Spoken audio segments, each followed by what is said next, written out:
अस्सलाम वालेकुम, आप देख रहे हैं नाम मैं हूँ अली सरवर। आज सबसे पहले हम खबर शामिल करेंगे इंटरनेशनल खबर। हमारे पड़ोसी मुल्क भारतीय तैयारा अहमदाबाद में गिरकर तबाह, हलाकतें 240 से ज़ायद हो गई। एक मुसाफिर मौजूदाना तौर पर महफूज रहा।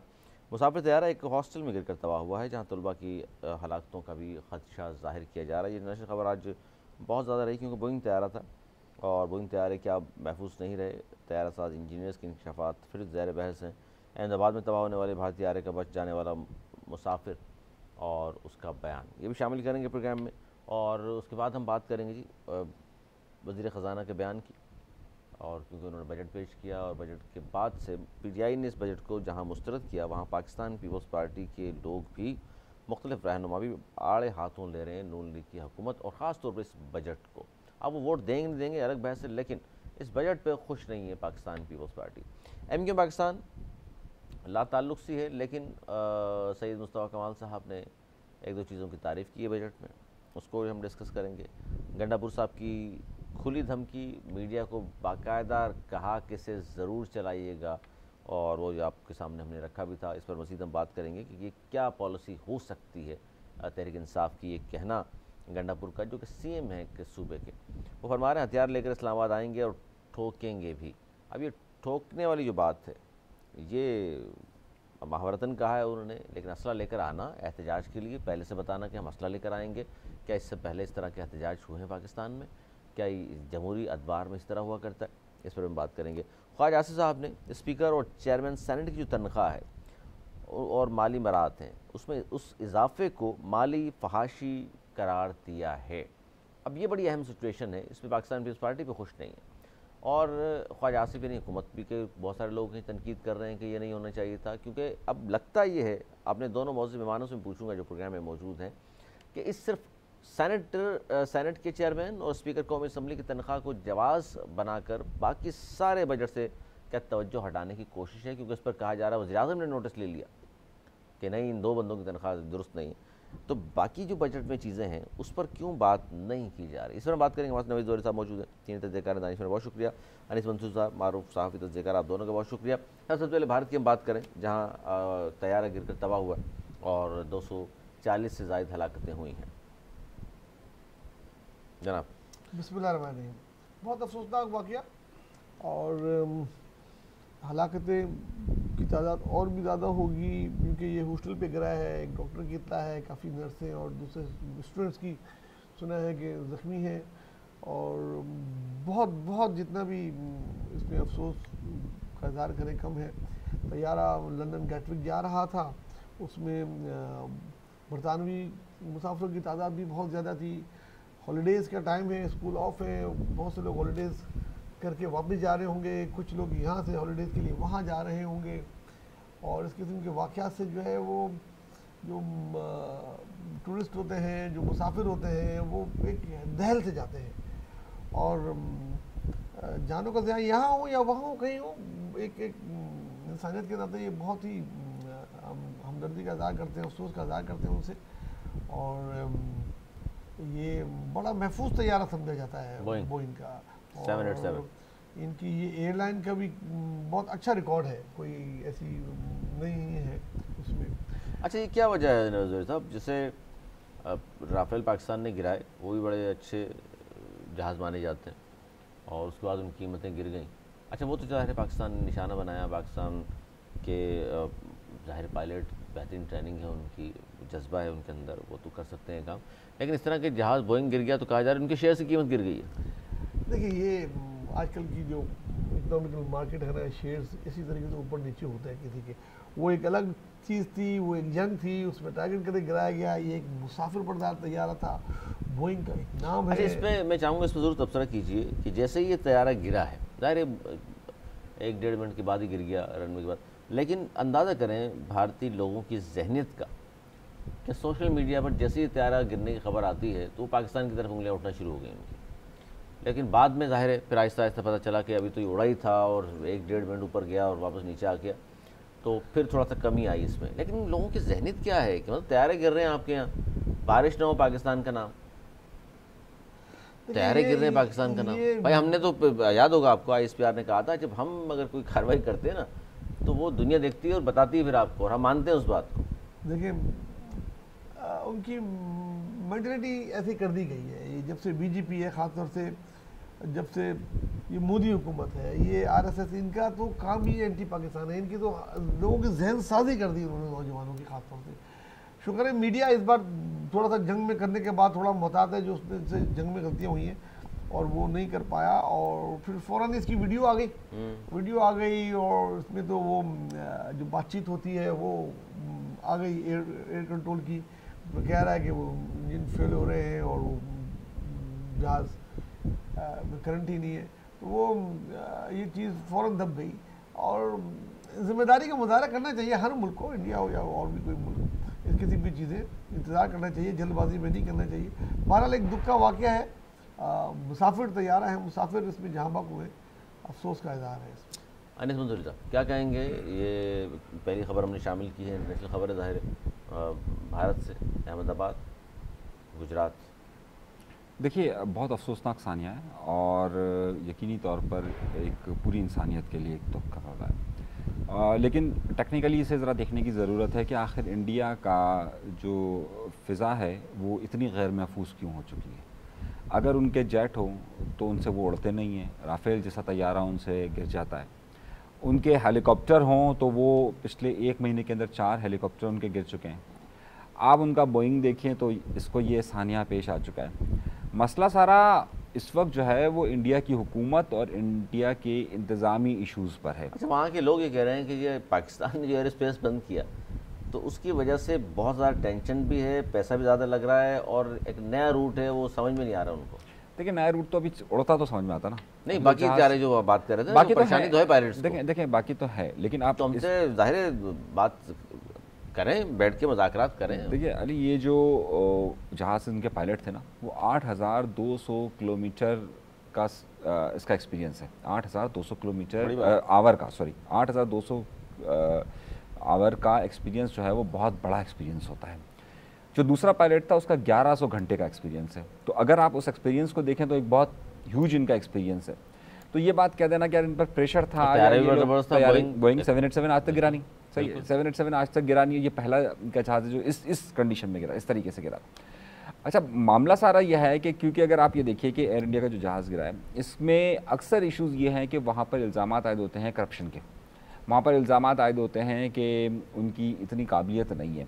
तो जिनसे राफेल नहीं उड़ सके, राफेल नहीं संभाले जा सके, जिनसे हेलीकॉप्टर नहीं संभाले जा सके, वो अपनी इंसानों की जानों की ज़िया को भी उस करप्शन की नज़र कर रहे हैं। संभाले नहीं जा सके या हमारे वाले एक्स्ट्रा ऑर्डिनरी लोग हैं इसलिए गिरा दिया? नहीं, हमने तो गिराया ना, लेकिन एक सबसे बड़ा मसला उनको देखना चाहिए ना कि अगर वो ये कहते थे, उनका असल में पूरा निज़ाम ही दरहम बरहम है। इस वक्त इंडिया के अंदर करप्शन अपने उरूज पर मौजूद है। आपको मालूम है कि उनके हथियारों की ख़रीदारी से लेकर उनके जहाज़ों की खरीदारी से लेकर वहाँ पर हर एक में करप्शन का एलिमेंट मौजूद है। आपको मालूम है कि इस वक्त जो असम्बली है उनकी, लोकसभा है, इसके अलावा उनकी जो रियासतों की असम्बली है, उसमें जो भी रिपोर्ट आई है उसके मुताबिक 80% ऐसे लोग मौजूद हैं जिनके खिलाफ FIRs हैं, यानी करप्शन की या दीगर मामला की 80% से ज़्यादा एक बहुत बड़ा होता है। क्रिमिनल्स बैठे हुए। और आप जब सबकी सोच ये हो कि कौन कितना क्रिमिनल है, कौन किसने कितनी मुसलमानों की दिल आज़ारी की हुई है, अगर यही पैरामीटर रख कर आना तो फिर आपसे ये काम नहीं हो सकते जी। आगे बढ़ते हैं जी और बात करते हैं वज़ीर ख़ज़ाना साहब की, जिन्होंने कहा कि टैक्स कानून साजी वरना मिनी बजट के लिए तैयार हो जाएँ। और गुज़िश्ता रोज़ भी उन्होंने कहा था हर काम कर्ज लेकर कर रहे हैं, ये बात भी ज़हन नशीन रहे आप लोगों की। सर क्या कहेंगे? वज़ीर ख़ज़ाना साहब मुसलसल बजट पेश करने के बाद दिफा कर रहे हैं अपने बजट का, और हमें ये भी नहीं भूलना चाहिए कि IMF से ज़ाहिर डील चल रही है और IMF के शिकंजे में तो हम लोग हैं, ठीक है, आगे जाके निकलेंगे इंशाल्लाह। तो उन बातों को मद्देनज़र रखें, IMF को मद्देनज़र रखें, तो क्या कहें हम कि मुनासिब बजट है? हाल ही मैं 2 दिन पूरा इस रिसर्च करता रहा हूँ, मैंने प्रोग्राम भी किया अभी थोड़ी देर पहले। देखिए ये बिल्कुल गलत तौजी दे रहे हैं कि IMF ने ये कहा, IMF ने कहा। उनसे पूछो कि IMF ने कहा था कि स्पीकर की और चेयरमैन की इतनी तनख्वाह बढ़ाएं? IMF ने कहा था वज़ीर आज़म हाउस के जो है वो बजट बढ़ा दें। उन्होंने कहा था कि FBR वालों को नई गाड़ियाँ आप लेके दे दें। उन्होंने कहा है कि आप मतलब जो है वज़राओं की तनख्वाह इतनी बढ़ी हुई है। तो या उन्होंने ये कहा था कि मजदूरों की 38,000 से तनख्वाह ऊपर नहीं बढ़ा। ये सारी वो वो है कि किसी का शोल्डर ढूंढ के उसमें डालने। एक तरफ 1 माह पहले वो प्रेस कॉन्फ्रेंस करके जब उन्होंने इंटरेस्ट रेट गिराया था तो बड़ी तारीफों की पुल बांधी हुई थी अपनी इकनॉमी के। हम भी उनकी तारीफें कर रहे थे कि जनाब ज़र मुबादला के जो है ना ज़खायर बढ़ गए हैं और रिकॉर्ड तरसीलात पाकिस्तान आ रही है और हमें अब आज तक कुछ सालों बाद कर्ज़ों की ज़रूरत नहीं होगी। फिर जंग के बाद हमने देखा कि IDPP ने, वर्ल्ड बैंक ने 40-40 साल कर्जे दे दिए, ये दे दिया, वो दे दिया, और अब आप आवाम को क्या दे रहे हैं उसके बदले में यार। ये मैं बिल्कुल मुस्तरद करता हूँ उनकी इस प्रेस कॉन्फ्रेंस। क्या कहेंगे? मैं तो ये कह रहा हूँ कि ये जो हमारे मिनिस्टर साहब हैं ये बहुत बड़े हैं। कल एक वजीर को धमकी दे रहे थे, देख लूंगा डायरेक्टर को। आपने देखा, मतलब खुली प्रेस कॉन्फ्रेंस के अंदर सहाफियों से भी लड़े, धमकी दे रहे हैं कि मैं डायरेक्टर को देख लूंगा। अरे भाई तुम हो कौन? सही है। अब एक आशीर्वाद जिनको ना, सबसे बड़ा मसला यही होता है शहबाज शरीफ की, ये जितनी पैराशूट्स होते हैं ना, ये आवाम को नहीं समझते। ये हर अपनी बात को समझते हैं कि हम अकले कुल हैं। सही है। भरी प्रेस कॉन्फ्रेंस के अंदर एक डायरेक्टर को धमकी दे रहे हैं। सही है। तारड़ वफाकी वजीर उससे इस तरीके से इंट्रोगेशन कर रहे हैं। मैं कह रहा हूँ ये क्या है भाई? ये कौन है? वजीर आजम है? कोई ऐसा है कि आप भाई क्यों जा रहे हो यहाँ से उठकर? ये फैसल वावडा कजन तो नहीं है? हो सकता है पैदा है वो उसी बिरादरी के हैं। हाँ, कम्युनिटी तो वहीं से है। मसला सारा यह है कि भाई आपका जब खुदाई ले जाओ, अवाम मर रही हो, आपको उससे कोई परवाह नहीं है। आप ये समझते हो कि मुझे IMF को खुश करना है, मुझे तो आप नहीं समझते इस वजीर खजाना ने मईशत को संभाला दिया है? किस वजीर खजाना? औरंगजेब साहब ने। ये कौन, किसने दावा किया? सर आपने दावा पिछले प्रोग्रामों में किया है। जी मैंने बिल्कुल दावा किया है और फिगर्स बता रही हैं कि बिल्कुल पाकिस्तान की इकनॉमी की 1 साल में बड़ी बेहतरी आई है। मगर उसका जब चेहरा है सर, उसका जब चेहरा है, जब उसका उनकी नजर है फिगर्स पर। जब फिगर्स पे अगर मैं स्टार्ट कर दूं फिगर बताना आप बताइए। चलिए फिगर बताना स्टार्ट करूं। हाँ बताएं जरा सा, पता चलना चाहिए। आप ये देखिए, रुपया जो हर बार गिर रहा था मुस्तहकम हुआ। किसने किया? जब अभी वो वजीर है जो उसी पे आएगा ना, वज़ारत खजाना ने। अब मैं आप वजीर आजम का नाम ले ले, उसने किया नहीं। चला आप ले लें अपने महबूब कायद का नाम, लेकिन आप बात करें ना तो असल में उन्होंने किया। मैं फिगर बता रहा हूँ जिसने भी किया। मैं वज़ारत खजाना की बात कर रहा हूँ। आप उसका क्रेडिट वजीर आजम को तो जाते ही जाते हैं, क्योंकि वजीर आजम है, वो खराब करेगा तो भी आप उस पर जाएगा, जब अच्छा किया तो भी उस पर जाएगा। इंटरेस्ट रेट कम किया जो कि बहुत ज़रूरी था। अब 20-22% से आते आते अब आप सिंगल फिगर पर लेकर आ रहे हैं। ज़र मुबादला के ज़खायर चाहे वो तस्लियात के जरिए आए हों, चाहे उन्होंने वो नहीं उतने नहीं है जितने छोड़कर गए थे वो हुंडी के जरिए रोके। नहीं, मैं जो तस्लियात आती है उसमें रिकॉर्ड इजाफा हुआ है। आपने अपनी इंपोर्ट कम की है, एक्सपोर्ट में बेहतरी आई है, जो कुछ अब इसका आवाम को जब इसका समझ जाना था, जब इसको अच्छा अब तो वो नहीं दिया। जी बिल्कुल, वो पता नहीं किधर चला गया। अच्छा अब जो आपने कहा है, आप चूँकि फिगर्स पे नज़र होती है आपकी हमेशा, तो थोड़ा सा इसमें तस्सीह भी कर लीजिए कि नून लीग यानी PTI की हुकूमत जब PDM की हुकूमत जब आई, वहाँ से लेकर अब तक जब हुकूमत गई थी PTI की, तो पाकिस्तान का कर्जा था 43,500 अरब, जिसको आप कह रहे हैं, वो खुद मान रहा है वज़ीर ख़जाना हर काम कर रहे हैं, तो इस वक्त कर्ज हो गया है 72,000 अरब रुपए। इसकी क्या इसमें जहानत है बॉस? कर्जा ले लेके चला रहे हैं, खुद मान रहे हैं हम तो कर्जा लेके चला रहे हैं। देखिए ये तो हमेशा से इस हुकूमत को 3 साल हो गए। अगर आप उससे पहले 3 साल में जाएंगे तो बहुत कम होगा, और उससे पहले 3 साल में जाएंगे तो हर ये तो ज़हीन थे ना, वो तो नालायक थे। देखिए कर्ज से आप एक दिन में नहीं निकल सकते। IMF का जो प्रोग्राम होता है वो 5 साल, 7 साल, 3 साल आप उसके तहत रहेंगे। इस पे आ जाएं, इस पे आपको चले खबर दे दूं मैं आपको, चले आए इस पे भी आ जाएं। ये पहला वज़ीर आज़म है शहबाज शरीफ तारीख का पाकिस्तान की जिसने सबसे कम वक्त में IMF से सबसे ज़्यादा प्रोग्राम लिए हैं। अब आप खान की, नवाज शरीफ साहब की, गिलानी साहब की, सबको पीछे छोड़ दिया इसने। अच्छा मैं बता देता हूँ किस तरह लिए। खान साहब जब गए तो PTI का प्रोग्राम चल रहा था, उसके बाद डार साहब ने ख़राब कर दिया, मुफ्ता को ले आए, मुफ्ता को निकाला, 9 माह बाद फिर एक IMF प्रोग्राम ले लिया जो इलेक्शन के दिनों में था, फिर पिछले साल एक IMF का प्रोग्राम लिया और अब क्लाइमेट के नाम पर ले लिया। 4 प्रोग्राम वाहिद वज़ीर आज़म ने लिए हैं, इससे पहले किसी वज़ीर आज़म ने 4 प्रोग्राम नहीं लिया IMF से। तो क्या जहानत है सर इसमें? जहानत है, देखिए कर्जा बढ़ रहा है। मैं आपको जो फिगर बता रहा हूँ, देखिए रुपया अगर मुस्तकम हो रहा है, इन्फ्लुएंस कम हो रहा है, इंटरेस्ट रेट कम हो रहा है आपका, आपका जो है हुंडी हवाला का कारोबार बंद करा के महंगाई पे आ जाए, इन्फ्लेशन नाम ले दिया आपने। देखिए महंगाई तो अगर अभी आप पिछले उसी साल पे आ से रहा हूं। करेंगे तो मैं फिर 3 साल में 80 की बात करूंगा, 90 की बात करूंगा। 3 साल की बात कर रहा हूँ। हाँ। 3 साल में 1 करोड़ अफराद मजीद खते गुर्बत की चले गए। महंगाई कम हुई है, ज़्यादा हुई है? नहीं तो आबादी तो बड़ी होगी ना। हैं? 3 साल में आबादी तो इतनी बढ़ी ना, 1 करोड़ आबादी तो नहीं बढ़ती 3 देखिए साल में। जो इन्फ्लुएंस की अगर अनिस मंसूरी साहब, अगर हुकूमत आंकड़े गलत बता रही है, फिगर्स गलत बता रही है तो अलग बात है। इन्फ्लुएंस आपको कहाँ से कहाँ आया, तो वो अगर वही गलत है तो फिर मैं और आप क्या कर सकते हैं? देखिए हमेशा हर हुकूमत ने गलत आदत शुमार होता है। इन्फ्लेशन कहाँ पर खड़ा हुआ है, आप इससे अंदाज़ा लगाएं कि ये इन्फ्लेशन का हमेशा शुमार देते हैं कि यार हमारी देखिए सिंगल डिजिट में आ गई महंगाई। अच्छा पिछले से शुमार करते हैं जरा सा अपनी हुकूमत के 2.5 साल 3 साल का जो वक्त तो पिछले महीने की, पिछले हफ्ते की स्टोरी सुना रहे होते हैं हमें। हाँ, और वो उस पर फखर महसूस कर रहे होते हैं और वो खुद आकर अनाउंस कर रहे होते हैं देखिए हमने इतना कम कर दिया, देखिए हमने नहीं, इतना अगर कम कम हो रही है, मैं तो ये कह रहा हूँ, आलमी बैंक रिपोर्ट दे रहा है कि पिछले 3 साल बढ़ाई में भी इन्होंने थी खते जब गुर्बत से ये सब नीचे आए थे। 45%, 10 करोड़ पाकिस्तान के लोग खते गुर्बत से नीचे हैं। उनकी कौन सोच रहा है इस वक्त? देखिए ये भी सरकारी आदत शुमार नहीं, आलमी बैंक की रिपोर्ट बता रही है 45। भाई हमारा अपना ख्याल, मेरा अपना ख्याल ये है 55%। कि ये 50% से ज्यादा है। हाँ, लेकिन चलिए आलमी बैंक को मान लें हम, जो उन्होंने बताया होगा आलमी बैंक को। 12.5 करोड़ जो है वो गुर्बत की शरह से नीचे। तो रह क्या गया? आधे रह गए लोग। यही तो बात मैं कह रहा था पिछले प्रोग्राम में, मैंने क्या कहा था भाई आप जो आदत शुमार दे रहे हैं उसके मुताबिक ही देख लेना, आप मुझे छोड़ दीजिए। आप जो आदत शुमार दे रहे हैं वो क्या बता रहे हैं? वो कहीं पर भी ये बात बता रहे हैं कि आपने आम आदमी के लिए कुछ किया है, वो कहीं पर भी ये बता रहे हैं कि किसी आम आदमी के लिए आपने रिलीफ का पैकेज दिया।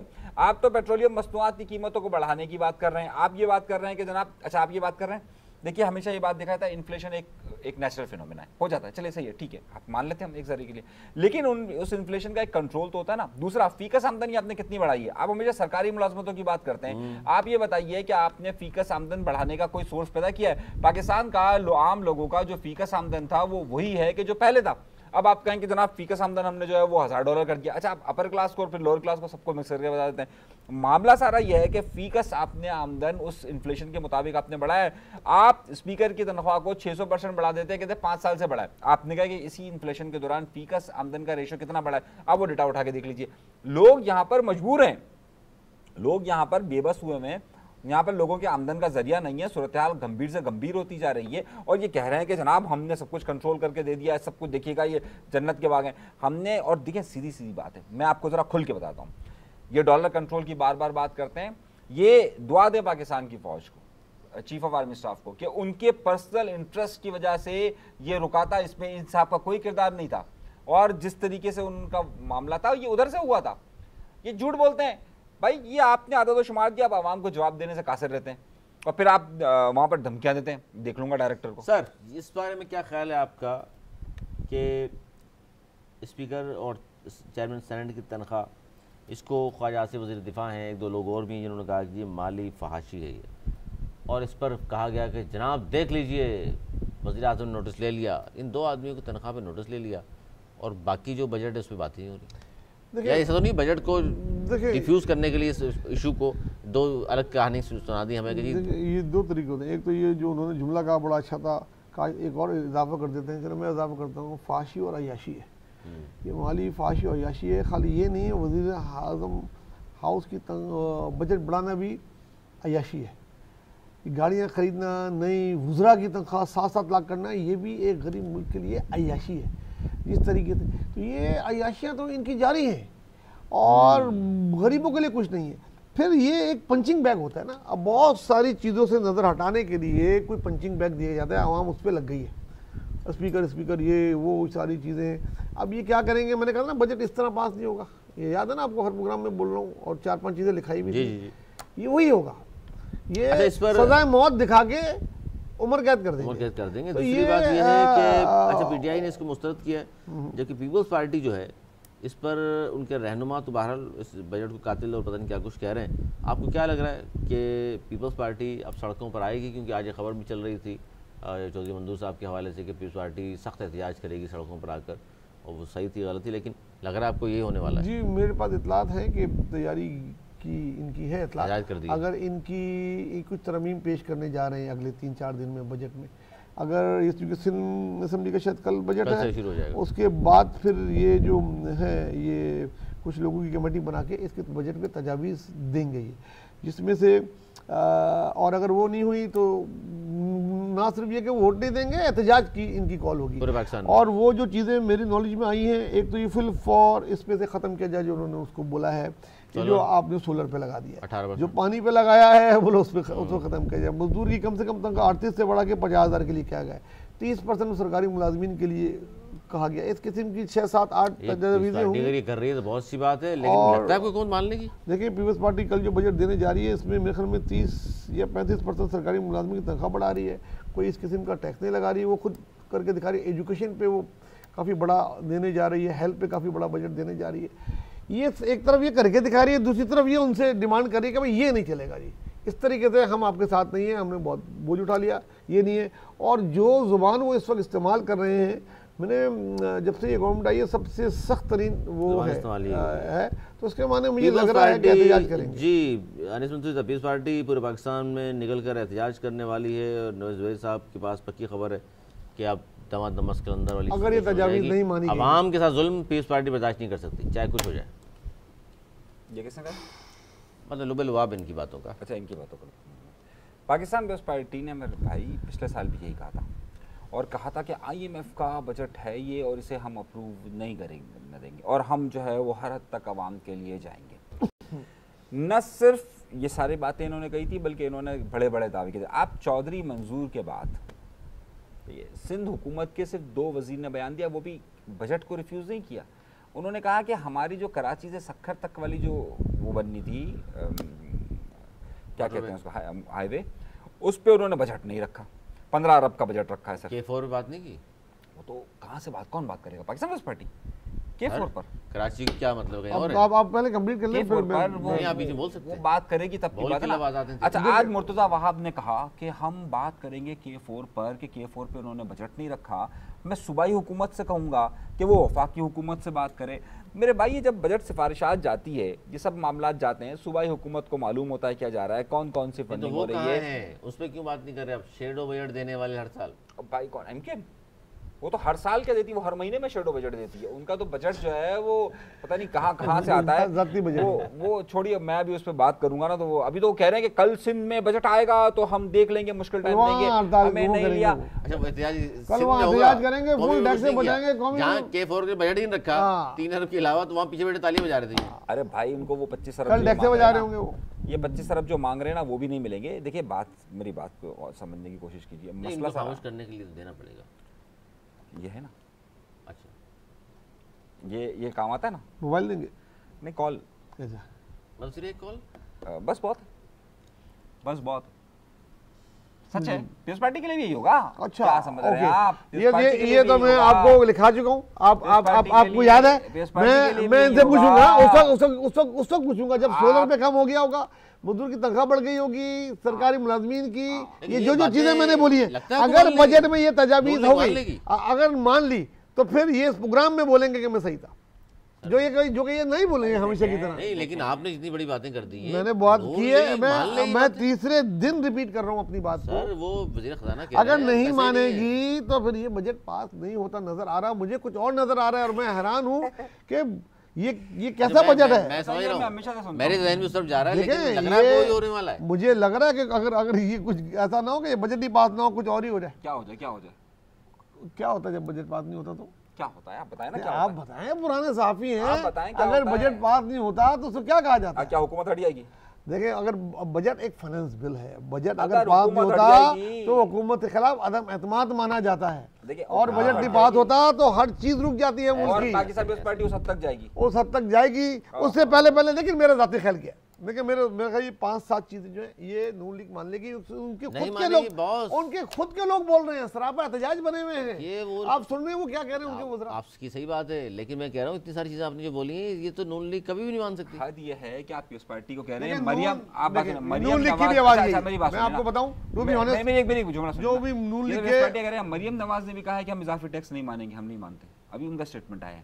मतलब आप सोचिए कि खुद काम कर रहे हैं, वो बड़ा मशहूर भाई, शेर है ना, मेरे बात तो करते इतना हैं है। जो आप करें, अब बस हमें बदनाम किया, यही लोग बजट भी अब नहीं, कह रहे नहीं, हैं, यही अप्रूव करवाएंगे, नहीं, यही मजाहिमत करेंगे। फिर वो जुमला मतलब- कहाँ चला जाएगा जो कहते हैं कि IMF का बजट है, वो दोनों भाई हाथ खड़े कर देखें, दें। ये सब कुछ हुकूमत काम अगर तो हाथ नहीं खड़े कर कर रहे दे हैं। कि भाई ये अली- कर्जा लिया हुआ है, यही हो सकता था। अली ये इनकी लाहौर देखिए के- इनका ढांचा ऐसे बना हुआ है कि जुर्म भी खुद करो, फैसला भी खुद सुनाओ, सजा भी खुद दो, सही एहतजाज भी खुद करो, सब कुछ खुद ही कर लो। नहीं, ये एक अब हमारा लेकिन- डायरेक्टर था, एक हमारा एक्टर था, वो खुद ही अपने आप को डायरेक्टर भी समझता है, प्रोड्यूसर भी समझता है, अदाकार भी अनिल समझता भाई, है, वो विलन क्या भी समझता है। आपको किसी में ये नहीं लग रहा कि नून लीग के साथ हाथ हो गया?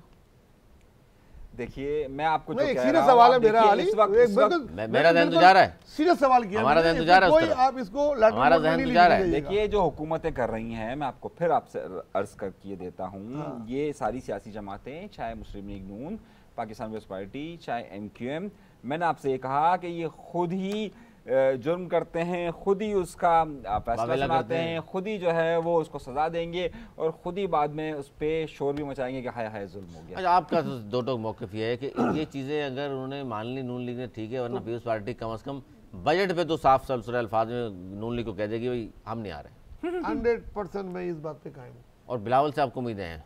मुझे पूरी पाकिस्तान पीपल्स पार्टी से उम्मीद है। लीडर तो बिलावल वही को ना। वापस आए, हाँ, अभी तो वो उधर गए हुए हैं। मोहब्बत हो तो ऐसी हो। आप ये देखें, उनके बयानात आप उठा के देखें, उनका माजी उठा के देखें, ये चीजें वो उस पर कंप्रोमाइज अगर कर लेगी तो फिर ये पाकिस्तान पीपल्स आप पार्टी नहीं रहेगी। 1988 को छोड़िए, 1972 से लेकर अब तक पाकिस्तान पीपल्स पार्टी जिस जिस जगह पर इत्तेहादी रही या हुकूमत में रही, एक वाकया ऐसा बताइए कि जब उन्होंने बजट पे वोट ना दिया। तारीख भाई तो चीजें मनवा के दिया है, मनवा के भी दिया है। नहीं, वो सही कह रहे हो, ऐसा कह रहे नहीं, हैं कि अगर ये ये 8 चीज़ें वोट मान देंगे, लें तो वोट फिर देंगे, अगर ये चीजें मान लेते हैं, उनके तजावीज बजट पे मान ली जाती हैं, तो क्यों नहीं वोट देंगे? छोटी सी तरह तो मुल्क को उस जगह थोड़े लेके जाएंगे यार। साल 2023 जून का महीना था, सही है, PDM की हुकूमत थी, वजीर तो खारजा देखिए थे। उसने कहा भाई मेरे मकानात बन रहे हैं सिंध में, देखिए वज़ीर आज़म ने मान लिया। चीजें रखी गई थी जो उनकी चीजें थी। देखें मैं ऐसा आपको चाहिए। सारी मिसालें दे रहा हूँ, तो वो मिसाल आप क्यों नहीं उठा देते के जब देख पीपल्स पार्टी ने लीजिए। अपना पहला बजट दिया था 2009 में, जब उनकी हुकूमत आई थी, 50% तनख्वाह सरकारी मुलाजिमिन की बढ़ाई थी, वो वक्त भूल जाते हैं। हाँ। कितनी चीजें उसमें की गई थी, वो चीजें भूल जाते मैं हैं। आपसे- वो मिसाल कभी नहीं हाँ। देंगे आप। अरे आपने कहा हाँ, आपने कहा कि तारीख की एक में देखिएगा, उनकी तारीख रही है, मैंने आपसे कहा कि देखिए तारीख में मुस्लिम कोई लीग, आज अपने मैं सत्ता बजट पुराने की- पढ़ रहा था, कभी भी मुस्लिम लीग नून के जितने बजट आए, इतना खराब बजट कभी मुस्लिम लीग की भी तारीख में नहीं अच्छा मियाँ साहब चूंकि मियां- है नहीं मुल्क में, अच्छा फजलुर रहमान साहब खामोश है, लेकिन फजलुर रहमान साहब 15 जून को सिंध में आ रहे हैं एहतजाज करने। देखिए मैं आपसे फिर वो अर्ज कर रहा हूँ, जी। मेरे पास तो आज लाहौर के मुकामी एक चैनल की खबर है कि बड़े मियाँ साहब बहुत नाराज़ हैं इस बजट पे, और उन्होंने फ़ौरन जो है शहबाज शरीफ और इसाक डार और एक दो लोग बड़े प्राण छोटे प्राण कौन सी दुनिया की बातें कर रहे आप हैं? देख रहे हैं, बस जो यूथ है मैं वो तो पहुंचाऊंगा ना आपको। अब वो अच्छा, अगर ये- नाराज है कि वो देखिए, खुश आप- है, चलिए, वो इस कह पे रहे हैं आ बहुत अच्छा बजट है, इस पे किसी बात- एक ने कहा है कि बहुत अच्छा बजट अच्छा है। ये वहाँ के सिवाय जो लोग हैं सिवाय जो पूरे दोनों- पाकिस्तान में, एक मिनट, पूरे पाकिस्तान में सिवाय MQM के एक लीडर के किसी एक ने बजट की तारीफ की हो तो मुझे इसका नाम बता दें। ये तो हकीकत एक आपकी चाहिए मैं देखिए, आपसे वही दरख्वास्त कर रहा हूँ कि सब सियासी जमातें, आप देखिएगा लड़की निकाह वाले दिन मान जाएगी, कबूले कबूले कर देगी, अपनी शरायतें रखे। अगर नहीं भी करेगी तो वो हो अपनी जाएगा शरायतें कबूले रखे। कबूले। और आप देखिएगा लड़की कि- की मान ली गई तो और फिर- आप देखिएगा वो निकाहनामे में जहाँ वो सारी चीजें लिखी होती है ना, वहाँ एक बड़ी सी क्रॉस लगी हुई होगी, वो जो लगा हुआ होता है लाइन। मौजल गैर मौजल देख लेते हैं। हाकिम मेरे लेके मानेगी। अब आप देख लीजिए। चलो हम भी देखते हैं, आप भी देखते अच्छा ये आगे बढ़ते हैं, ये तो बजट पास होगा नहीं होगा, बिलावल भुट्टो ज़रदारी साहब जो है दुनिया के दौरे पे निकले हुए, और उनके साथ जो है दीगर लोग भी जो पाकिस्तान की इमेज बेहतर बनाने और भारत का मकरूह चेहरा बेनकाब करने के लिए मुसलसल तकद्दुर कर रहे हैं। अब बात कर लें थोड़ी सी जी गंडापुर की धमकी और PTI वाले। अब गंडापुर ने धमकी तो दे दी कि इस्लामाबाद आएंगे और हथियार भी हो लेकर आएंगे, साफ बता रहा हूँ, और ठोकेंगे। लेकिन अब PTI के दीगर लोग जो हैं, सीनियर लोग, बैरिस्टर गौहर हो चेयरमैन या दीगर लोग, वो इस बयान के बाद थोड़ा सा बैकफुट पर नज़र आ रहे हैं। वो कह रहे हैं अच्छा वो एहतजाज किस चीज़ का, अच्छा हाँ हाँ हाँ हाँ देखते हैं, सोचते हैं, वो फैसला नहीं हुआ, ये नहीं हुआ। सर क्या जमहूरी अदवार में इस तरह होता है कि हथियार लेके पहले बता देते हैं हमारे, और हम ठोक भी देंगे अगर हम पे फायरिंग हुई तो? ये CM कह रहा है, एक आम कारकुन कहता तो बात थी। देखिए ये गंडापुर की ना कच्ची कर दें आप। मैं तो अब यही बोलूँगा कि उसकी कच्ची है। वो भी कह रहे होंगे गौर वगैरह कि सॉरी यार इसकी कच्ची है। कच्ची समझते हैं ना, कच्ची मतलब ये अहमदाबाद में बनती है जो बच्चे आपस में खेल रहे होते हैं आपस में, नहीं असल में वो जो कच्ची का इशारा कर रहे हैं ना, कच्ची होती है। नहीं वही जो इशारा कर रहे हैं ना कच्ची का, वही शहद है कि जिसका असर होता है। ये सईद गनी साहब के इलाके में जो मशहूर है, आप लोग अपनी उधर ही लेके जाएंगे भारत। ओके, सईद गनी के इलाके में जो मशहूर है। देखिए कभी भी गंडापुर से पहले कभी भी मैंने नहीं देखा कि किसी सूबे में के वज़ीर आला ने ऐसी बातें की हैं जो इन्होंने अब की हैं, ये इससे पहले असेंबली की तकरीर में की थी। ऐसी कभी बातें नहीं की। एक सूबा एक दूसरे सूबे पे चढ़ाई की बात कर रहा है और इसका कोई भी लीडर इसको बैक नहीं करेगा। मैं नहीं समझता कि एहतजाज के लिए एहतजाज करना उनका हक है, एहतजाज का हक है। एहतजाज पे असला लाने की कोई भी वो नहीं है। रिवायत है फजलुर रहमान की, डंडे लेके आते हैं उनके आगे, वो पिंक कलर का वो जोड़ा पहने हुए जो होते हैं उनके गार्ड डंडा लेके आते हैं और वो उन्हीं की रिवायत है ये। इसके अलावा बंदूक को लाने की रिवायत तो है ही नहीं। अब अगर ये डालेंगे तो बहुत खतरनाक रिवायत। सर अब क्या लग रहा है खान साहब की रिहाई? बहन तो मायूस हो गई हैं अदालतों से, वो कह रही हैं जी देखिए हमारा केस ही नहीं सुना जा रहा, मैं तो मायूस हो गई हूँ, अदालतों से तो नहीं आ रहे। अब पीटीआई जाने, मेरा भाई जाने और रिहाई जाने। गिव अप किया उन्होंने और अदालतों पे अदम एतमाद का इजहार कर दिया है। और आपका क्या ख्याल है अदालतों के हवाले से? और मुझको देखिए, मैं बिल्कुल अदम एतमाद तो मैं नहीं कह सकता, लेकिन गलत टैक्टिक है। जज साहब ने पिछली तारीख में कहा था 7 दिन की डेट देके आप आने चाहिए, वो क्यों नहीं आए, अब इसकी क्या वजह रही है। बहरहाल ये ऐसा होना नहीं चाहिए। अगर आप केस चला के कोई और कर देते तो अलग बात थी, उस दिन नहीं आना। और प्रेडिक्शन यही थी कि कुछ ना कुछ ऐसी चीज़ होगी, जब वकील नहीं आएगा या जज नहीं आएगा और वही चीज़ हो जाना अच्छी चीज़ नहीं है। ठोक देंगे कराची में, बड़ा लफ्ज़ मशहूर था इस ज़माने में, रिहा कराएंगे। ये ठोक देगा वाली बात जो है, आप ज़्यादा बेहतर अंदाज से इसको डिफाइन करेंगे। ये कराची में तो क्यों बड़ा सुना जाता था, ये वही लफ्ज़ इस्तेमाल किया उन्होंने, इस्लामाबाद आएंगे, हथियार लेकर आएंगे और ठोकेंगे भी। क्या मतलब सर इस बात का? देखिए ठोकना हमारे यहाँ तो अमूमन तौर पर ही कहा जाता है कि हथौड़ी से कील ठोक रहे हैं। नहीं, हमारे यहाँ ठोकने को उसको नहीं कहते। अच्छा, नहीं कहा जाता। सही, आपने जब कराची की लैंग्वेज का इस्तेमाल किया तो वहाँ जो है ना वो ठोकने का मायना जो है ना वो बहुत अलग अलग। सर आप भी इस कराची की माशाल्लाह पले बड़े पैदा हुए जी, उन्होंने उसी ठोकने का कहा है, वो कील ठोकने वाला नहीं कहा है। एक तो वज़ीर आला कह रहा है, वज़ीर आला कह रहा है ठोकने से क्या मुराद सर? उर्दू दां है माशाल्लाह आप। मारने का है सीधा सीधा यार। अच्छा, मारने को ठोक देंगे? वो मारेंगे तो आप भी मारेंगे। वो इस किसी की बात करो, ये पहली बार नहीं कहा, इससे पहले भी उन्होंने असेंबली के अंदर अपनी तकरीर में ये बात उन्होंने वज़ीर आला है यार, की थी और उसके बाद भी उनके कुछ भी नहीं कहा गया ना। होगा भी या सिर्फ धमकियाँ? धमकी। देखिए, मैं आपको कल आप थोड़े से जज्बाती हो गए थे, लेकिन आप इस बात को ज़रा से देखिए कि इस्लामाबाद वो नहीं जा रहे। जब ये बात कर रहे थे ठोकने की, उस वक्त बराबर में खड़ी हुई थी अलीमा साहिबा और वो बार बार कह रही थी इस्लामाबाद नहीं, इस्लामाबाद नहीं। तो फिर कहीं भी जाएंगे ठोकने की बात तो होगी ना। देखिए, बात बड़ा फ़र्क आता है अली। अगर वो आते हैं ठोकने की बात करने के लिए और पंजाब में अंदर इंटर होते हैं और एक वज़ीर आला पंजाब में इंटर होता है, या वहाँ के लोग अगर KPK से इंटर होते हैं तो वो अलग सिचुएशन होती है। और अगर वो पंजाब से ही कोई लोग ठोकने का फैसला करते हैं तो वो फिर एक बाकायदा मिलिटेंट ग्रुप में शुमार होता है। अगर उनकी एक हल्की सी भी ये कोशिश इनको उस तरफ लेके जाएगी जो बाद में इनके गले पड़ जाएगी। मैं आपको बहुत सच्ची बात बता रहा हूँ, अगर इन्होंने एक भी कार्रवाई इस तरह की करने की कोशिश की तो उनके ऊपर जिस तरीके से दीगर सियासी जमातों पर जिस तरह के इल्ज़ामात माजी में आयद होते रहे कि किसी को जुल्फ़िकार कह दिया, किसी को किन किस कर दिया, ये कभी भी गलती नहीं करेंगे। ये कि अगर एक बार इन्होंने इस तरफ चले गए तो ये याद रखिएगा कि उस तरफ जाने के बाद वापसी का रास्ता बहुत मुश्किल होता है। बिलावल भुट्टो साहब फरमा रहे हैं भारत ने पाकिस्तान का पानी रोका तो फिर जंग ही होगी। अमेरिका भारत को कान से पकड़ कर मुज़ाकरात की मेज़ पर लाए तो ये दुनिया के मफाद में होगा, वरना फिर बहुत कुछ हो सकता है। जी देखिए, ये जहाँ जहाँ भी जा रहे हैं उनका सेंट्रल पॉइंट ही यही है। सारी बातें करने के बाद वो यही बात करते हैं, अपना इसमें ही इख्तिताम करते हैं कि जो 25 करोड़ आवाम का पानी उन्होंने गैर कानूनी तौर पे रोका हुआ है, एक तरफा मुआहदा ख़त्म करके, जिसमें वर्ल्ड बैंक सालिस है और भी लोग सालिस हैं, और अगर आप उसको नहीं टेबल पे लाएंगे तो फिर और कोई पाकिस्तान के पास नहीं बचेगा ऑप्शन सिवाय ये कि ताकत के ज़रिए वो पानी खुलवाए। और उस वक्त बाकी दुनिया को ये मौका शायद ना मिले कि वो फिर जंग रुकवाएं, क्योंकि फिर जंग होगी तो फिर जंग कहीं भी जा सकती है। तो लिहाजा एक तरीके से वो प्रेशर कर रहे हैं अमेरिका को और यूरोप को और जो भी इस किस्म के इदारे हैं, अक़वाम मुत्तहिदा, यूरोपियन यूनियन वगैरह के, भाई आप देख लें, बाद में हमें ब्लेम नहीं कीजिएगा कि हमने ये किया। देखिए, इस वक्त ये बात बार बार और ज़ोर शोर से कही जा रही है, एक रायनामा बनाने की कोशिश की जा रही है अली इसमें बड़ा एक अहम नुक्ता है और वो बहुत ज़्यादा ज़रूरी है कि आपको मालूम है कि इस वक्त पाकिस्तान की एक बड़ी अहम हैसियत है। कल जो है वो परसों एक बड़ी अहम परेड होने वाली है, आपको मालूम होगा, अमेरिका के अंदर, और 14 तारीख के लिए पीटीआई ने वहाँ एक एहतजाज की बहुत ही मतलब अजीब सी पॉलिसी है। लेकिन एक तरफ एहतजाज कर रहे हैं, फिर कह रहे हैं हुकूमत का साथ देने को भी तैयार हैं, मुज़ाकरात भी एस्टेब्लिशमेंट से करना चाहते हैं। अली जो नुक्ता मैं बयान करना चाहता हूँ वो ज़्यादा अहम इसलिए क्योंकि इसमें अगर किसी चीफ ऑफ आर्मी स्टाफ को बुलाया गया है तो वो सिर्फ पाकिस्तान के field marshal general Asim Naimi साहब है। मैं इसको इस बड़ी अहमियत से इसलिए देख रहा हूँ क्योंकि देखिए सिर्फ एक फील्ड मार्शल को बुलाना, और एक बात आपने देखी है कि ट्रंप अपनी गुफ्तगू में 3-4 बार एक जुमला कह चुके हैं कि पाकिस्तान में बड़ी मजबूत क़यादत है।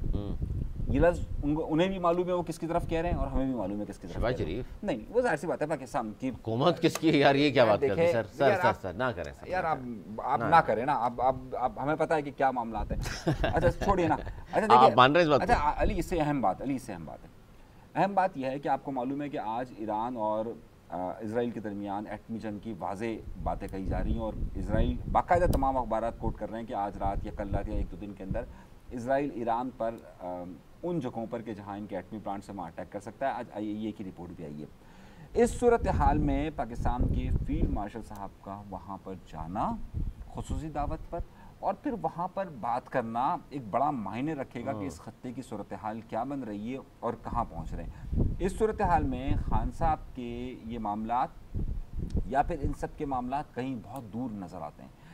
मैं एक आपको बड़ी अहम बात ये बता रहा हूँ, इस सारी सूरत हाल में समझने की ज़रूरत यह है कि 14 तारीख को वहाँ पर फील्ड मार्शल से मुलाकात किस नौयत पर होती है, किन मामलात पर बात होती है, और ये खत्ता बदल रहा है न सिर्फ पाकिस्तान और इंडिया के हवाले से बल्कि मशरक़ वस्ता के साथ भी, ईरान के साथ भी, अफगानिस्तान के साथ भी मामला बहुत तेज़ी के साथ। अच्छा ये खबर चूँकि आप जिक्र निकला है सर, क्या कहेंगे जो अमेरिकन मीडिया बार बार दावा कर रहा है कि किसी वक्त भी उन्होंने कोई टाइम फ्रेम नहीं दिया, अगले लम्हे भी हो सकता है, अगले दिन भी हो सकता है, अगले हफ्ते भी हो सकता है, अगले महीने भी हो सकता है, वो कह रहे हैं किसी भी लम्हे इसराइल किसी भी वक्त इसराइल हमला कर सकता है ईरान पर। और ये खत्ते में क्या मतलब फिर क्या होगा, कुछ मंजर नज़र आ रहा है आपको क्या कुछ हो सकता है? देखिए ये एक बहुत खतरनाक, रोका कैसे जा सकता है? देखिए एक बहुत खतरनाक बात ये कर रहा है मीडिया, पता नहीं ईरान को डराने के लिए, क्योंकि उन्होंने पूरी कोशिशें कर ली, ईरान ने घुटने नहीं देखे। 2 दिन पहले एक और र्यूमर बढ़ाई गई अचानक रात को, कई घंटे तक वो सुर्खियों में रही उसमें, क्योंकि पाकिस्तान में उस वक्त रात गए था इसलिए यहाँ पे इतना नहीं आ पाया। यूरोप और अमेरिका में बहुत उठी कि ईरान ने जौहरी तजुर्बा जो है ना वो एज जैसे एक फिजिकल किया जाता है ऐसे एक कंप्यूटर में किया जाता है, तो वो उन्होंने उसमें करके टेस्ट कर लिया है, जिसकी की बड़ी घंटे तक चलती रही, फिर तदीद आ गई कोई ऐसी कोई कंप्यूटर में टेस्ट कैसे होता है? वो कोई होता है एक, उसको मुझे इतना नहीं पता, वो साइंस वाले जानते होंगे जो उसमें है, कि उसका एक लैब टेस्ट जो होता है ना वो आई डोंट नो 12 इसकी र्यूमर बढ़ाई गई कि कर लिया है।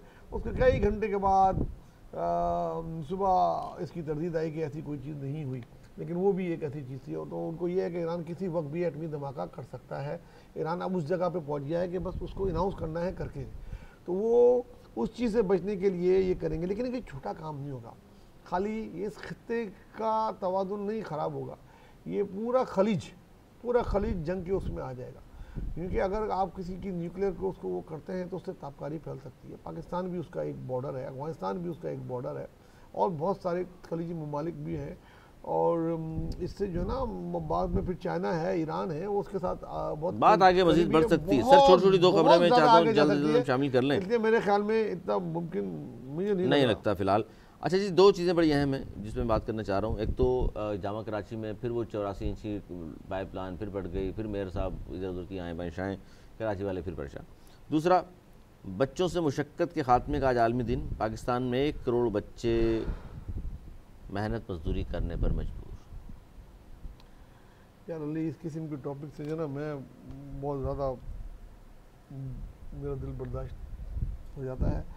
देखिए आप इस किस्म के बजट देंगे तो क्या होगा, आप मजदूरी के लिए कुछ नहीं रख रहे। 1 करोड़ बच्चे सर, अगर आप जिनको स्कूल में होना चाहिए वो मजदूरी कर रहे हैं बेचारे। आप ये सोचें कि अगर घर में रोटी का मसला है, कोई बच्चा या बच्ची 13-14 साल की है, बाप नहीं कमा पा रहा, माँ देख रही है कि वो भूखे हैं, तो वो कोई जो बड़ा बच्चा या बच्ची होगी वही निकलेगी ना काम के लिए, वही बेचारी जाएगी। आप उनको मजबूर कर रहे हैं इस किस्म का बजट देके कि वो बच्चे करें।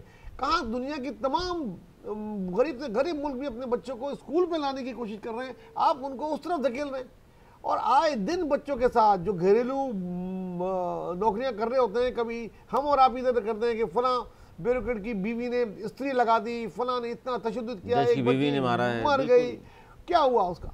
इस किस्म के सैकड़ों वाकयात में चंद एक रिपोर्ट होते हैं, ये हो रहे हैं। बच्चों के साथ जितना जुल्म हो रहा है, भट्टियों में बच्चे काम कर रहे होते हैं, होटल में, दुकानों में, मॉल तो ये में, जगह जगह। इसके लिए तो भाई जिन बच्चों को स्कूल में होना चाहिए, खुदारा हुकूमत होश के नाखून ले, उनको स्कूल में ले, उसमें कोई उनको आप सिर्फ वफाकी हुकूमत की बात ना करें, चारों सूबों की, तमाम सूबाई हुकूमतों की बात कर रहा हूँ। उनके लिए ज़्यादा मसला एजुकेशन उनका मसला है, अब वफाक का नहीं है। वफाक के पास तो चंद यूनिवर्सिटीज़ रह गई हैं। आपके बच्चे हैं, आप उनको तालीमी इदारों में ले जाएं, कोई सरपंच दें, कोई उन्हें इतने पैसे दें जिससे कि उनको इंसेंटिव लगे कि माएँ बजाय काम पे भेजने के बच्चे को स्कूल भेजें, उसके बदले में उन्हें पैसे मिले। बहुत दुनिया अफ्रीकी ममालिक में ये हुआ है। क्या कहेंगे मुंशी साहब?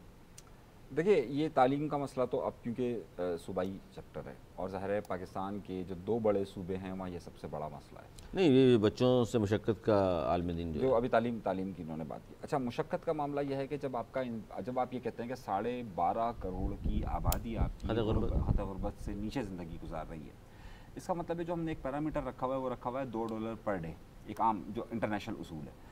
उसका मतलब ये होता है कि पाकिस्तान में एक घर आम तौर पर 500 रुपये भी उसकी रोज़ की इनकम नहीं है, यानी कि उसकी महीने की इनकम 15,000 रुपये भी नहीं है। और यहाँ पर आपको अंदाज़ा हो गया गुर्बत किस शरह पर है। मामला यह है अली कि जब हम ये बात करते हैं कि मुशक्क़त नहीं होगी बच्चों से, हम ये लेबर काम नहीं करवाएंगे, लेकिन सोशल वेलफेयर तो यहाँ है नहीं ना। कौन करेगा? सोशल वेलफेयर है, बहुत है। कहाँ है सर? सोशल वेलफेयर है, आपको सोशल वेलफेयर यहाँ पर नजर आ जाएगी। अगर हुकूमती सतह पर अगर आप सोशल वेलफेयर की बात करेंगे तो वो, अगर हुकूमती सतह पर अगर आपको सोशल वेलफेयर की नजर आएगा तो आपको करोड़ों रुपए किसी प्रोग्राम में नजर आ जाएंगे। आपको वेलफेयर स्टेट तो नहीं है ना हमारी। नहीं, वेलफेयर स्टेट है। पाकिस्तान एक इस्लामी जमहूरिया मुल्क है कि जिसके बारे में कहा गया था कि यहाँ पर तालीम, यहाँ पर तालीम नहीं, आइन में लिखा हुआ है, बुनियादी कानून बनाए हुए हैं, सूबाई असेंबलियों ने कानून पास किए हुए हैं। और हर बातें जिन्होंने कानून पास किए उनके सबके घरों में बच्चे काम कर रहे हैं। सर ये कानून पास किए हुए वो एक जो बड़ा एंकर था, जाएगा, बड़ा एंकर था, इसको आजकल निकाला हुआ है, उसकी बीवी भी है, उसकी तो बाकायदा बच्चों के साथ है उसकी। एक और थी एंकर बड़ी बुलाती जिसको खत्म शुद्ध बड़ा याद आता है। ये कौन बात करेगा? यहाँ तो बड़े बड़े एंकर, बड़े बड़े सियासतदान सब धमकियां भी बहुत देती हैं। अच्छा जी, ये तो बात हो गई। और अब चूँकि प्रोग्राम इख्तितामी मराहिल में है, जाते जाते खबर शामिल कर लें इंटरटेनमेंट से, तो वक्त की किल्लत है। मारूफ अदाकारा हैं पाकिस्तान की अतीक ऑर्डो साहिबा, आपने बहुत सारे ड्रामाज देखे होंगे उन्होंने, जिन्होंने शोहरत हासिल की। दश्त ड्रामा था, निजात, सितारों में नुस्खा से आगाज़ किया, जिन्होंने फिल्म भी की, जो डर गया वो मर गया, बहुत मुख्तलिफ ड्रामाज आपकी ज़ाहिर एक ज़माने में पसंदीदा यकीन रही होगी। उन्होंने एक नौजवान अदाकार हैं हमारे यहाँ बड़े आजकल हिट हैं, अली रज़ा, तो उनके एक सीन पर तबसरा कर रहे थे। उनका एक शो चल रहा है आजकल, मरीना खान सारी बैठ कर तबसरा करती हैं। उन्होंने कहा देखिए जी, ये क्या आजकल हालात हो गए हैं कि हीरो ने बटन खोला हुआ है और उनके बाल नज़र आ रहे हैं सीने पर, जो कि इंतहाई गैर अखलाकी है, बहुत बुरे लगते हैं ये। और उन्होंने जनाब उसमें कोई लेक्चर दे दिया, कोई 8-10 मिनट का। अब आपसे मैं जानना चाह रहा हूँ, जाहिर है आपकी एज की वो खातून है, आपसे छोटी होंगी 2-4 साल, लेकिन बहरहाल वो खूबसूरत अकार हैं, वो कह रही हैं जी ये मुनासिब बात नहीं होती सीने के बाल नज़र आना मर्द के। देखें, आप हर सवाल की इब्तिदा मुझसे करते हैं, मैं आपसे कई प्रोग्राम में गुजारिश कर चुका हूँ, एंटरटेनमेंट के आखिरी सवाल की इब्तिदा इनसे किया करें। अच्छा, मैं इनके बाद जवाब दूँगा। जी अनिल सुंदरी साहब, सीने के बाल अगर नज़र आ जाएं, अनिल कपूर को तो मेरे ख्याल से करना ही नहीं चाहिए। नहीं, पाकिस्तान में की बात करें, नहीं एक्टिंग नहीं करनी चाहिए उसको तो ठीक है, लेकिन वो कह रही नज़र नहीं आना चाहिए, बुरे लगते हैं। और अखलाकियात की क्या मुनाफी है नज़र आना? देखिए, जिस टीवी चैनल में वो बैठकर ये शो कर रही थी ना, उसी टीवी चैनल की एक एंकर कह रही थी कि यूँ थूक मुंह में रखें और उसको मुंह पे लगा लें तो आपका चेहरा अच्छा हो जाता है। याद है ना आपको? अभी कभी परसों की बात है ये, सही है, और बड़ा वायरल हुआ। तो उनको वो भी कहना चाहिए कि जनाब ये जिस टीवी चैनल पर मैं बैठी हुई हूँ वहाँ पर इस तरीके की खवातीन को मशवरे दिए जा रहे हैं, लेकिन सीने के बाल क्या गैर अखलाकी होते हैं अगर नज़र आ जाएं? ये तो अब उनका है ना। नहीं, आपसे पूछ रहा हूँ, आपको गैर अखलाकी लगते हैं या मुनासिब है? ठीक है, अगर किसी को उसका अगर वो कैरेक्टर वो है तो मुझे उसको कैरेक्टर नहीं, एक आध बटन को खुला हुआ है तो भाई वो कैरेक्टर की होते हैं ना, डायरेक्टर देख रहा होता है, डायरेक्टर कहता है आप बताएं अखलाकियात क्या मुनाफी है? भाई कैरेक्टर की डिमांड है, वैसे आपके कैरेक्टर की डिमांड होती है तो आप खवातीन के गले कहाँ तक पहुँचा देते हैं, वो कुछ नहीं होता। खुद अतीक ऑर्डो के गले कहाँ तक पहुँचे थे, वो कुछ नहीं था। वो तो एक कैरेक्टर है बस, ठीक है, कैरेक्टर की डिमांड है तो सही है। नहीं, अगर डिमांड नहीं हो तो फिर नहीं दिखानी चाहिए। बस जो कैरेक्टर का हो उस तरीके से उसको दिखाना चाहिए ना। मैं अनीस भाई के जवाब से बिल्कुल एग्री करता हूँ। नहीं नहीं नहीं, अपनी बात करें आप, ये क्या बात हुई? देखिए जी, ये किसी फिल्म के सीन का बता रहे हैं अरे इन्होंने? ड्रामे का था, लेकिन वो देखिए, कह अगर- रही है, देखिए, उसने मैं ड्रामे बोल पे रहा तनकीद नहीं की, उसने कहा ये मर्दों पे इस तरह बाल दिखाना अच्छा नहीं लगता। नहीं, गैर अखलाकी है ये। मैं नहीं समझता ऐसे कोई गैर अखलाकी नहीं है। आप ड्रामा देख रहे हैं ना, अगर आप ड्रामा देख रहे हैं, कोई एंटरटेनमेंट का प्रोग्राम देख रहे हैं या कोई फिल्म देख रहे हैं, अगर उसकी सीन की डिमांड है और वो हीरो है, अगर उसने मसल्स बनाए हुए हैं तो वो सीन भी करेगा। और अगर जरूरी थोड़ी कॉलर के बटन लगा के वो उसको वो अपना नहीं, वो सीन देगा। नहीं, अगर ये मर्द थोड़ी के है कि सीने जो के चीजें बाल आपको नजर सारी आते हैं, दिखा देंगे, आप जरूरी सब है कि हर आदमी शेव करे सीने के बालों को? नहीं करते लोग। नहीं तो नहीं वो करते, लेकिन इसका कोई मतलब ये गैर है अखलाकी कि नहीं। भाई नजर आ गया तो आगे, इसमें क्या मेरे फर्क नजर पड़ता में है? कोई ऐसी गैर अखलाकी नहीं। गैर अखलाकी बात नहीं, आप जो बात कर रहे हैं वो मुनासिब नहीं है। मैंने कौन सी बात की है? मैंने तो कहा है ठीक है, अगर उसे कैरेक्टर की डिमांड है तो ठीक कैरेक्टर की बात नहीं हो रही ना। एक भाई, अगर आम उसमें आदमी अगर character कोई है- चला आ रहा है बेचारा और सामने से अगर उसके बाल यहाँ तक हैं, जैसे अनिल कपूर की मिसाल दे दी आपने, और नजर आ गया तो क्या बुराई है? वो कह रही है अच्छा नहीं लगता। है। अब उनको अच्छा नहीं लगता तो होगा। भाई चैनल चेंज कर लो। अखलाकियात के मुनाफी तो नहीं है। नहीं अखलाकियत के कम है। बहुत सारे मैंने बड़े बड़े लीडरों को देखा है, बटन खुला होता था ऊपर का और तकरीर करते थे। हाँ सर, ये भी तो है। हाँ हाँ, नहीं पता याद है ना आपको? आपको याद है ना? मैं- आपको याद है मैं एक बड़े लोगों- लीडर जो है वो अरे हमेशा बहुत बड़े लीडर नहीं, एक बड़े लीडर को जानते हैं आप? वो बटन खुला रखते थे और तकरीर करते थे। इंसान की अपनी जहनियत है, अब पता नहीं वो किस नजर से उसको देख रही है उन है बालों ये को, इल्जाम लगा ये दिया गलत आपने है। शरीफ खातून को। तो शरीफ खातून? अगर सर नहीं आप करें तो दोनों अच्छा मतलब है। इन बात पे एग्री नहीं है क्या? इनके बड़े किस्से हैं, इस्लामाबाद एयरपोर्ट का भी एक किस्सा है इनका। इल्जाम था ना, हाँ, वो इल्जाम बाद में था। बरी हो गई। हाँ, तो बहरहाल मेरे नज़र में कोई गैर अखलाकी नहीं है यार। गैर अखलाकी नहीं है। जैसी कौड़ो साहब की अपनी पसंद नापसंद है, लेकिन मेरे दोनों मौजूद मेहमान इस बात में मुत्तफिक हैं कि नज़र आ रही हैं चीज़ें तो आ जाएँ, कोई फ़र्क नहीं है। हालांकि कल कुछ और कह रहे थे, आप कुछ और कह रहे हैं। कल लिबास की बात कर रहे थे, आज लिबास पे उन्होंने बिल्कुल तवज्जो नहीं दी। बहुत शुक्रिया सर आप दोनों का। नाज़रीन अपना बहुत ख्याल रखिए, हमें दी इजाज़त, मिलने के बाद।